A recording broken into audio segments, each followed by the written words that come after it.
अस्सलाम वालेकुम। यासीन आपके साथ हाजिर है इस मॉर्निंग ब्रीफिंग में। आज इस हफ्ते का तीसरा वर्किंग डे है, वेडनेसडे है आज, और डेट आज बड़ी इंपॉर्टेंट डे है। आज 5 अगस्त 2020 है, यानी आज से मुकम्मल एक साल पहले, बिल्कुल एग्जैक्ट एक साल पहले, इंडियन, जिसको हम हेल्ड कश्मीर कहते हैं, नरेंद्र मोदी साहब ने एक जालिमाना कार्रवाई कह सकते हैं, इस्तेहसाल किया, जिसको आज कश्मीर के इस्तेहसाली दिन भी हम मना रहे हैं। और दो आर्टिकल्स 370 और आर्टिकल 35A को रिवोक कर दिया गया। वहाँ पे जो लोकसभा और राज्यसभा, उनकी जो पार्लियामेंट्स हैं, उसमें उन्होंने इस कश्मीर का इस्तेहसाल शुरू किया और वहाँ पे लॉकडाउन, शटडाउन कर दिया गया और लोगों को घर से निकलने पे पाबंदी हो गई। इस हवाले से पाकिस्तानी हुकूमत ने, यानी इमरान खान की गवर्नमेंट ने बहुत ज़्यादा जो है इस हवाले से काम किया, पूरी दुनिया की प्लेटफॉर्म को झिंझोड़ा और उनको ये बताया और ये कहने की कोशिश की कि जनाब, इंडिया जिस तरीके से कश्मीर की हक रायदही का इस्तेमाल करने की उनको इजाज़त नहीं दे रहा है। और अब ये जो दो आर्टिकल इन्होंने रिवोक किए हैं, जिसकी वजह से कश्मीरी अवाम एक बदहाली का शिकार होती हुई दिखाई दे रही थी हमें। तो बहरहाल आज 5 अगस्त है, आज पूरा एक साल हो गया है। हमारी ये दुआ है, कोशिशें हैं यूनाइटेड नेशन के प्लेटफॉर्म पे, यूरोपियन यूनियन के प्लेटफॉर्म पे, या सार्क कॉन्फ्रेंस के हवाले से जो प्लेटफॉर्म है हमारा, साउथ एशियन रीजनल कोऑपरेशन के हवाले से, यहाँ पे हमारी इस्तदा है कि कश्मीर के मामले को जल्द अज जल्द हल किया जाए और उसको बेहतर किया जाए। और जो आपस में जो एक खलफशार और परेशानी की कैफियत में ये दोनों ममालिक पिछले 70 सालों से गुजर रहे हैं, इसको जल्द अज जल्द अब हल होना चाहिए। बहरहाल कल इस हवाले से बड़ा इंपॉर्टेंट डे भी रहा। पाकिस्तान के जनाब वजीर आजम इमरान खान साहब ने पाकिस्तान का एक नया नक्शा पेश किया और वो यूनाइटेड नेशन में उन्होंने जमा करवाया, और उसके अंदर जो इंडियन हेल्ड कश्मीर या ऑक्युपाइड कश्मीर लिखा जाता है उसको अब खत्म कर दिया है और वो पाकिस्तान का एक हिस्सा दिखाया जा रहा है कि ये पाकिस्तान का जैसे पहले हिस्सा था और आइंदा भी रहेगा, और ये इंडिया का हिस्सा नहीं है। तो बहरहाल इस हवाले से कल एक याददाश्त पेश की गई यूनाइटेड नेशन में भी, और ये बताया गया कि पाकिस्तान का असल में कंप्लीट जो मैप है, जो नक्शा है, जो ज्योग्राफी है, वो ये है। तो बहरहाल ये खुशाइन बात है हम पाकिस्तानियों के लिए, और हम इंडिया से ये इस्तेदा करते हैं कि पिछले 70 सालों से जो प्लेबिसाइट की बातें हो रही हैं, हक रायदही का इस्तेमाल करने की बात हो रही है, वो कश्मीरी आवाम को मिलना चाहिए ताकि इसका एक पीसफुल सोल्यूशन हल हो सके। तो बहरहाल ये बड़ा इंपॉर्टेंट डे कल भी रहा नक्शा पास होने के हवाले से, और आज का दिन इस हवाले से इंपॉर्टेंट है कि आज पूरा एक साल हो गया कश्मीर की ये जो इस्तेहसाली सिलसिला था, इसको एक साल मुकम्मल हुआ है। आज ही एक बड़ा एक अजीब और गरीब वाक़या अभी अयोध्या में होने जा रहा है, और जनाब जो 500-600 साल पुरानी जो मस्जिद थी, बाबरी मस्जिद, जिसको 1992 आज से 28 साल पहले ढा दिया गया था, वहां पर राम मंदिर की बुनियाद डाली जा रही है।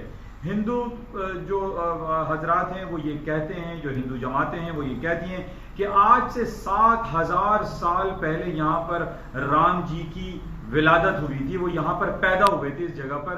बहरहाल उनका ये कहना है, लेकिन ये 1992 में 1992 में इस मस्जिद को ढा दिया गया था, जो मुगलिया दौर सल्तनत की एक निशानी थी, और आज वहाँ पर नरेंद्र मोदी साहब इफ्तिदा करने जा रहे हैं, स्टोन लेइंग सेरेमनी कर रहे हैं, संगे बुनियाद डालने के लिए जा रहे हैं राम मंदिर की।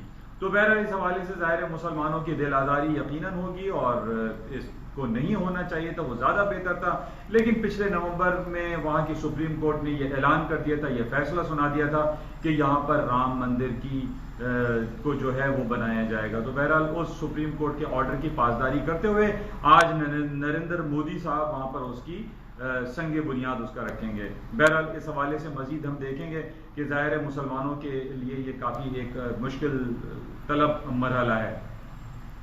अच्छा, इसके साथ ही कल हमारे लिए बड़ा शाम में एक इंपॉर्टेंट न्यूज़ आ गई। बैरूत लेबनान, जो कि इसराइल का पड़ोसी मुल्क है, सीरिया का पड़ोसी मुल्क है, और उससे आगे एक आइलैंड हो जाए जिसको हम साइप्रस कहते हैं, एक खतरनाक जो है जिसको इनॉर्मस एक्सप्लोजन कहते हैं, वो लेबनान में उसका जो बॉर्डर लाइन एरिया है वहां पर एक धमाका हुआ और ये कहा जा रहा है कि अमोनियम नाइट्रेट के कुछ गोदाम थे जो कि धमाका खेज मवाद होता है वो फट पड़ा और उसकी वजह से तकरीबन 10 किलोमीटर दूर तक इसकी आवाजें सुनी गई। और अभी जो ताजा तरीन इत्तलात है, कहा यह जा रहा है कि 1000 लोग वहां पे हलाक हो चुके हैं और 100 लोग वहां पे हलाक हो चुके हैं और हजारों के हिसाब से जख्मी हैं और शदीद जख्मी हैं। बहरहाल अभी इब्तिदाई रिपोर्ट है जो कि जिस तरीके से मीडिया पे उसकी जो एक्सप्लोजन दिखाया गया है और जो डिफरेंट लोगों ने अपने कमेंट्स जारी किए हैं और बहुत सारे इंटरव्यूज आए उसमें ये कहा जा रहा है कि ये बड़ा खतरनाक, it's was a enormous explosion था और ये एक्सप्लोजन वैसे ही था जैसे हिरोशिमा और नागासाकी पे सेकेंड वर्ल्ड वॉर में अमेरिका ने जापान के ऊपर गिराया था। तो उस किस्म की जो है उससे रिजेम्बलेंस की जा रही है और कहा यह जा रहा है कि ये एक शदीद किस्म का धमाका था और इसमें हलाकतों की तादाद और जख्मियों की तादाद में बहुत ज्यादा इजाफा हो सकता है।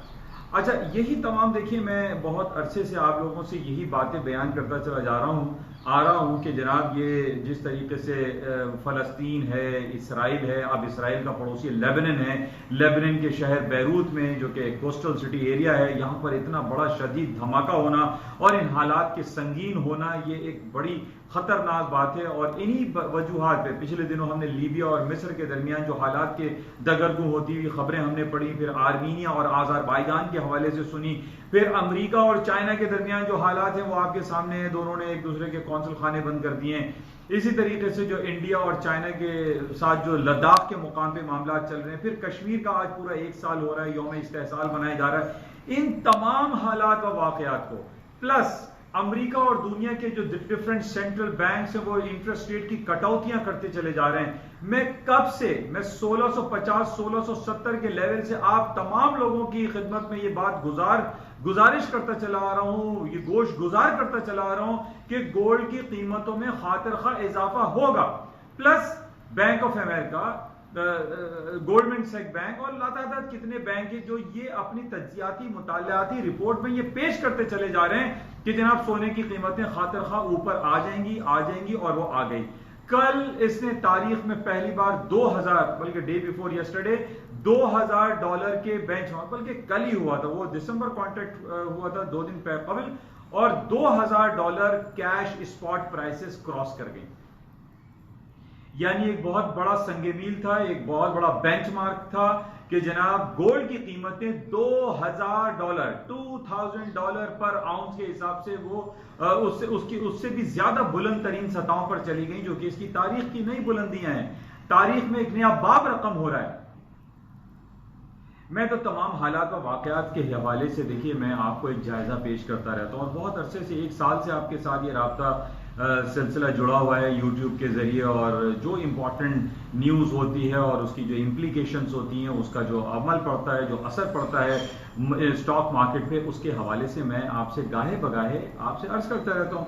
और मैं बहुत अरसे से यही बयान दे रहा था कि जनाब गोल्ड की कीमतें $2000-2100 तक चली जाएंगी और तकरीबन 2000 तो क्रॉस ही हो गई। अब इसका सफर 2100 तक है, फिर 2200 है, फिर 2300 है। बहुत सारी जगहों से जो हमारे पास रिपोर्ट्स आ रही हैं उसमें तो यहां तक कहा जा रहा है कि गोल्ड की कीमतें $3500 पर आउंस तक पहुंच जाएंगी। उसके पहुंचने की वजह मैंने आपसे ये जिक्र किया था कि जिस तरीके से जब ये कोरोना वायरस पैंडेमिक की वजह से billions and trillions of dollar के इकोनॉमिक स्टिमुलस पैकेजेस पूरी दुनिया अनाउंस कर रही है, इसकी वजह से करेंसी मार्केट, चाहे वो बरतानवी करेंसी हो या डॉलर करेंसी हो या ऑस्ट्रेलियन डॉलर हो, न्यूजीलैंड डॉलर हो, कोई भी डॉलर या कोई भी करेंसी हो, वो अपनी कदर कीमत को खोती चली जा रही है। इसकी बुनियादी वजह यह है कि पूरी दुनिया में जो सर्कुलेशन ऑफ मनी है वो बहुत ज्यादा है, और जब सर्कुलेशन ऑफ मनी ज्यादा होती है तो वो अपनी वैल्यू को खत्म कर देती है, अपने आपको डीबेसमेंट ऑफ करेंसी, जिसको हम कहते हैं कदर कीमत में कमी आ जाना, यही हो रहा है। और जब भी कदर कीमत कम होती है वो अपनी जगह खो देती है। बिल्कुल इसी तरीके से देखिए मेरे हाथ में ये अखबार है, ये कागज का अखबार है, ये एक कागजी पेपर है। हमारे यहाँ जो करेंसी नोट छाप रहे, चाहे वो पाकिस्तानी करेंसी हो, डॉलर हो, बरतानिया हो, वो कागज की करेंसियां हैं, वो कोई टेंजिबल आइटम ऐसे नहीं है कि आप उनको फाड़ दें तो वो चल जाएगा या after certain period of time जो है वो बरकरार रहेगा, ऐसा मुमकिन नहीं है।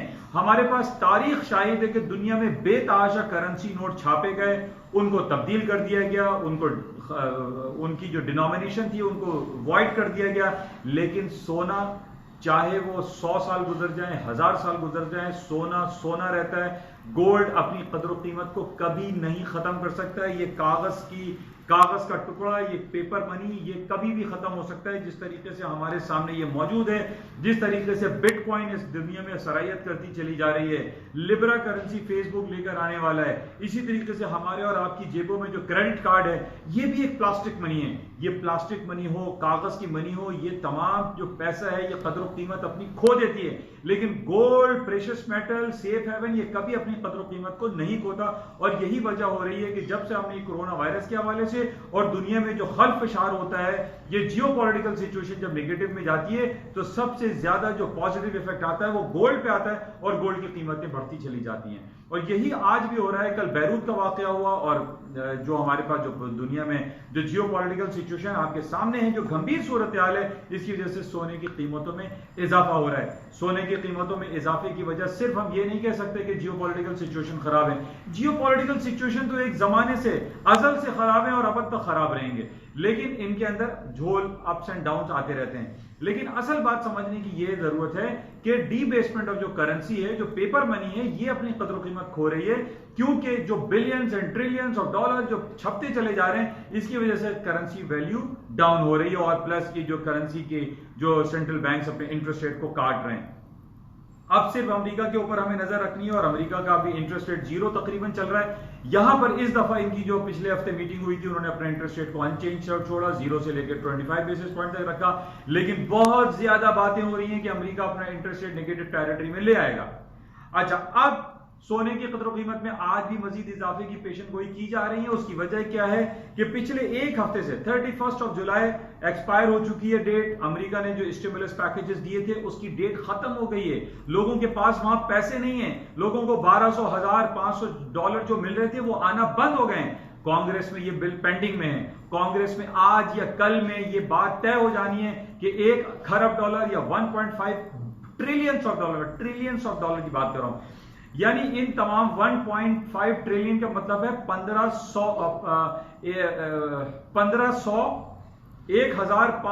अरब डॉलर, यानी 1500 अरब डॉलर की हम बात कर रहे हैं। वो जब स्टिमुलस पैकेज अनाउंस होगा तो उसमें सोने की कीमतें मजीद इजाफे होने का अंदेशा है और अमेरिका की स्टॉक मार्केटें जिस तरह बढ़ रही हैं वो मजीद बढ़ जाएंगी। अच्छा, अब ये भी बड़ा इंपॉर्टेंट पॉइंट था कि सोने की कीमतें और ऊपर जाने की वजह ये कि मैंने आपसे पहले भी कहा था कि देखिए अमेरिका में जिस तरीके से नैस्डैक जो कि 100 ब्लू चिप्स कंपनीज का एक इंडेक्स होता है, वो अपनी तारीख की रोजाना बुनियाद जो है बुलंद तरीन सतहों पे चलती चली जा रही है। इस वक्त भी 11,134 का इसने हाई कर दिया है। मार्केट हायर साइड पे, यूरोप की मार्केट प्लस है, अमेरिका की फ्यूचर्स प्लस में चल रहे हैं। उसकी वजह क्या है कि जनाब जो इनका स्टिमुलस पैकेज अनाउंस होना है आज या कल में, इसके बाद और इंजेक्शन लग जाएगा और स्टॉक्स और ऊपर चले जाएंगे।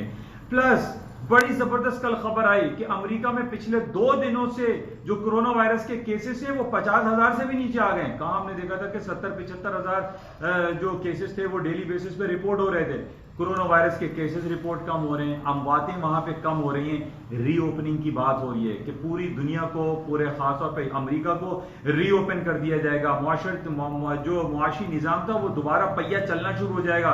इस बेसिस पे तेल की कीमतें भी ऊपर जा रही है और स्टॉक की कीमतों में मजीद इजाफा होगा। ये आप नोट कर लें इन बातों को।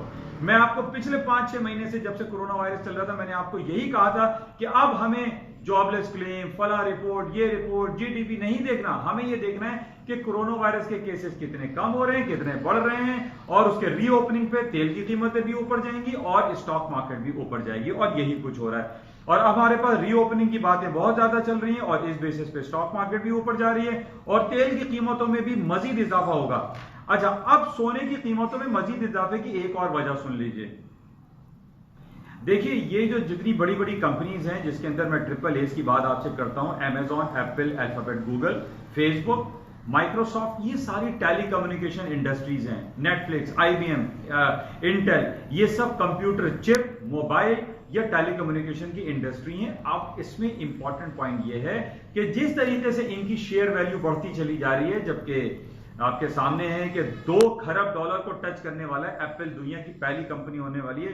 2 खरब डॉलर, अभी तो हम पिछले 6 महीने पहले 1 ट्रिलियन डॉलर का गाना गा रहे थे, अब हम 2 ट्रिलियन डॉलर का गाना गाएंगे कि यानी 2000 अरब डॉलर की कंपनी हो जाएगी। जिन्नातों वाली कंपनी में आपसे कहता रहता हूं, आप भी मुझे कहेंगे यासीन भाई ये क्या जिन्नातों वाली कंपनी की बात करते हैं। ये लिटरली ये जिन्नातों वाली कंपनी है, इससे टू बिग टू फेल है ये। अब 1000 अरब डॉलर को 1 ट्रिलियन डॉलर कहते हैं। आई रिपीट, 1000 अरब डॉलर, रुपया भी नहीं, 1000 अरब डॉलर को 1 ट्रिलियन डॉलर कहते हैं। अब ये 2000 अरब डॉलर की कंपनी बनने जा रही है एप्पल।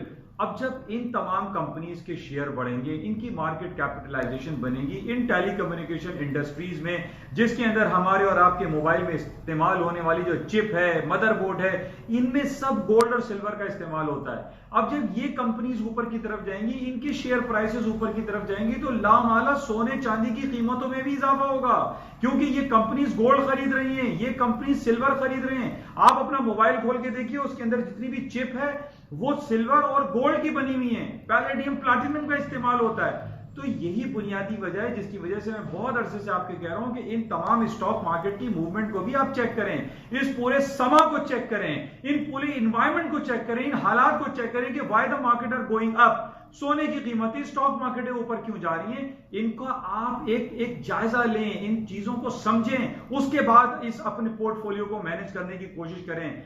इस मार्केट में कहीं कोई लो, कभी कोई प्राइस नहीं होती और ना ही कोई हाई होता है। हम ये कहें कि जनाब 100 रुपए के बाद या 1000 रुपए के बाद मार्केटें गिर जाएंगी, नो, आपके सामने तेल की कीमतें जो है वो आपके सामने। हम ये कहा करते थे, हमने भी गलती की कि जनाब पेट्रोल की कीमतें $0 से नीचे क्या जाएंगी, हमने $40 माइनस देख लिया कि जनाब पेट्रोल भी ले जाओ और पैसे भी ले जाओ, स्टोरेज कैपेसिटी नहीं थी। तो आज भी अगर स्टॉक मार्केटें ऊपर जा रही हैं तो आप बेच के काम नहीं करें। मैं हमेशा आपसे एक ही बात रूल फॉलो करने को कहता हूं, ट्रेंड इज योर फ्रेंड।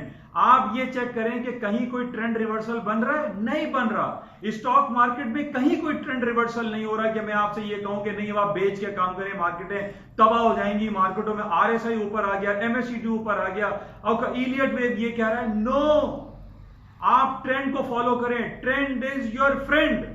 और यही हो रहा है, स्टॉक मार्केट ऊपर, गोल्ड मार्केट ऊपर। सिल्वर के बारे में मैं आपसे कब से कहता रहा कि जनाब $17 पे सिल्वर चल रही है। जब $1900 आज से 9 साल पहले गोल्ड आया तो सिल्वर उस वक्त $50 की थी। सिल्वर में अभी भी बहुत ज्यादा पोटेंशियल बाकी है। सिल्वर अभी $26 पे चल रही है, ये 50 या $60-70 तक ऊपर जा सकती है। वजह आपके सामने मैंने बयान कर दी कि जिस तरीके से ये स्टॉक मार्केट है और ये टेलीकम्युनिकेशन इंडस्ट्रीज, ये एप्पल, ट्रिपल ए जो कंपनीज हैं, ये हाई पे हाई बनाती जा रही हैं, खरबों डॉलर की कंपनीज बन चुकी हैं ये। इन बेसिस पे प्लीज इन चीजों को आप लोग समझकर अपनी पोर्टफोलियो को मैनेज किया करें। सिर्फ इस वजह से मार्केट में शॉर्ट सेल ना करें, बेचे नहीं कि आप, जैसे मैंने पहले भी आपको ये कहा था कि हर आदमी ये कहता है मुझे लग रहा है कि जनाब स्टॉक गिर जाएंगे, मुझे लग रहा है कि जनाब गोल्ड गिर जाएगा।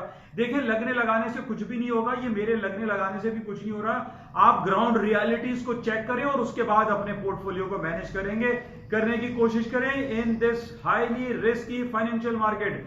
मैं उन तमाम लोगों को भी इस बात पर कायल करने की कोशिश करता हूं जो एक छोटी इक्विटी से काम करने की कोशिश करते हैं। मैं उनको तमाम क्रॉस लगाता हूं, मैं उनको मना करता हूं कि प्लीज आप जाके कोई परचून की दुकान खोलें, कोई पान की दुकान खोलें। $5000, $2000, $4000 का ये काम नहीं है। आप अपनी पूरी इक्विटी, आप अपना पूरा कैपिटल लॉस कर जाएंगे। मैं उन तमाम लोगों से रिक्वेस्ट करता हूं कि छोटी इक्विटी वाले और वो तमाम लोग जो डिसिप्लिन ट्रेड नहीं कर सकते, वो इस फाइनेंशियल मार्केट में ट्रेड ना किया करें, चाहे वो गोल्ड हो, सिल्वर हो, करेंसी हो, स्टॉक्स हो, किसी भी आइटम में आप काम ना करें। आप कोई छोटा मोटा कारोबार करें, वो आपके लिए ज्यादा बेहतर है। ये इस फाइनेंशियल मार्केट में आप लोग अगर काम कर रहे हैं तो मेरी आपसे लोगों से रिक्वेस्ट है, प्लीज इस काम में ट्रेड करना बंद कर दें। ये काम एक बहुत बड़े कैनवस पे करने का है, ये छोटे कैनवस पे काम करना नहीं है। अगर आप छोटे कैनवस पे काम करना चाहते हैं तो आप रिलीजियसली कुछ ट्रेडिंग रूल्स को फॉलो करें, उसके बाद इसमें काम करें, अदरवाइज काम ना करें। अच्छा, कुछ तवालत पकड़ गई। अच्छा, इसके अलावा कल एक बड़ी इंपॉर्टेंट खबर थी। मैं तमाम बच्चे जो स्कूल, कॉलेज, यूनिवर्सिटीज, इंस्टीट्यूशन के घरों में बैठे हैं और वर्चुअल स्टडीज कर रहे हैं, यूनाइटेड नेशन के सेक्रेटरी जनरल हैं मिस्टर एंटोनियो गुटेरेस, उन्होंने बहुत एक दिल वाली बात कर दी। उन्होंने ये कहा कि ये जो बच्चे हमारे घरों में बैठे हुए हैं, पूरी दुनिया के बच्चे घरों में बैठे हैं, it is a generation catastrophe है, ये जेनरेशन कैटास्ट्रॉफिक है, ये जल्द से जल्द खुलने चाहिए। स्कूल कॉलेज खुलने के हवाले से इन्होंने बहुत अच्छी बात की है, क्योंकि आज हमारे घर के बच्चे कोई फिजिकल एक्टिविटी नहीं कर रहे हैं, ना वो क्रिकेट खेल रहे हैं, ना हॉकी खेल रहे हैं। जो हमारे इलाकों में जो बच्चों के खेल के मैदान हैं उनके अंदर उनको जाने नहीं दिया जाता, वो घर में मुकीद होकर रह गए। तो ये मिस्टर एंटोनियो गुटेरेस ने बहुत अच्छी बात की, हम इनकी तारीफ करते हैं और हमारी ये दुआ है, ख्वाहिश है कि पाकिस्तान हुकूमत भी इस पर जल्द से जल्द एक सर्टेन SOPs के साथ तमाम स्कूल और कॉलेजेस को खोल दे। अच्छा, इसके साथ ही करेंसी मार्केट में मैं आपको बता दूं, करेंसी मार्केट भी ऊपर की तरफ है। इसके अंदर थोड़ा सा आपको डिप मिले, चाहे वो स्टर्लिंग हो, यूरो हो, स्विस फ्रैंक हो, जापानीज येन हो, डिप पे बाय करने की कोशिश करें, सेल नहीं करें, क्योंकि डॉलर की डिबेसमेंट हो रही है, डॉलर की मार्केट मजीद और नीचे जा सकती है। क्योंकि आज अगर कांग्रेस ने ये $1 ट्रिलियन या $1.5 ट्रिलियन का इकोनॉमिक स्टिमुलस पैकेज पास कर दिया, तो डॉलर की कीमतें मजीद गिर जाएंगी, सोना ऊपर चला जाएगा और स्टॉक्स में मजीद तेजी आ जाएगी। आपसे इजाजत चाहूंगा और जाते हुए आपसे ये गुजारिश है कि इस यूट्यूब चैनल को, जो कि उर्दू और सहल अंदाज में, इसको प्लीज आप सब्सक्राइब करें, लाइक करें, शेयर करें और इसको अपने दोस्तों में फैलाइए। इंशाल्लाह रास्ते में रहेंगे। खुदा हाफिज़।